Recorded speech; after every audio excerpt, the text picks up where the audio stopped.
comité confédéral national extraordinaire de Faux se réunira les 21 et 22 novembre pour désigner un successeur à Pascal Pavageau.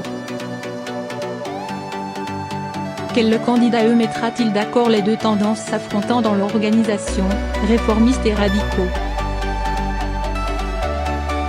La démission précipitée de Pascal Pavageau, emportée par le scandale des fichiers occultes sur les cadres de Faux, laisse le troisième syndicat de France en tête pendant plus d'un mois.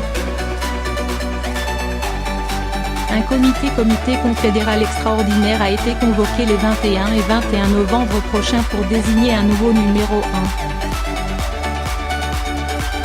1. Un tel délai est nécessaire, compte tenu des délais de présentation des candidatures. Un successeur à Pascal Pavageau sera élu à l'issue de cette réunion du Parlement du syndicat. En attendant, c'est le bureau confédéral, et ses 13 membres, qui devraient gérer les affaires courantes. Les élections dans la fonction publique se rapprochent. L'absence de secrétaire général pendant au moins 5 semaines tombe au plus mal pour Faux.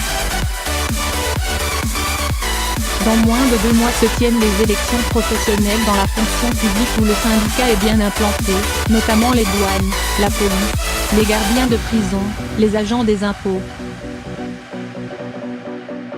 Le jeudi 6 décembre prochain, 5,5 millions de fonctionnaires sont appelés à élire leurs délégués dans les comités techniques, CT, et commissions administratives paritaires, CAP. Par ailleurs, le fichier listant les préférences politiques ou la vie privée de responsables de fédérations et unions départementales jette une ombre sur la direction du syndicat, lequel est désormais mal placé pour dénoncer le fichage de salariés qu'il fustige dans les entreprises. Enfin, la démission de son secrétaire général, élu sur une ligne offensive, place Faux dans une situation sans précédent. Si Pascal Pavageau a réussi à faire l'union contre lui entre réformistes et trotskistes, son départ repose la question du positionnement de Faux.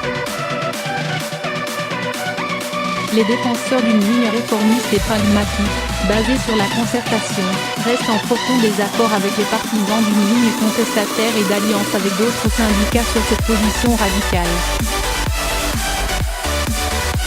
Peu de noms de successeurs circulent encore point parmi les cadres de Faux dont les noms circulent actuellement pour postuler à la tête du syndicat, figurerait Verrier. Secrétaire confédéral et membre du bureau confédéral, il est en charge du département des études prospectives et de l'histoire de l'organisation.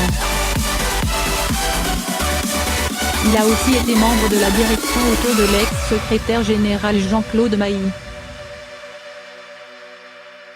On évoque également Christian Grolier, secrétaire général de Faux fonctionnaires.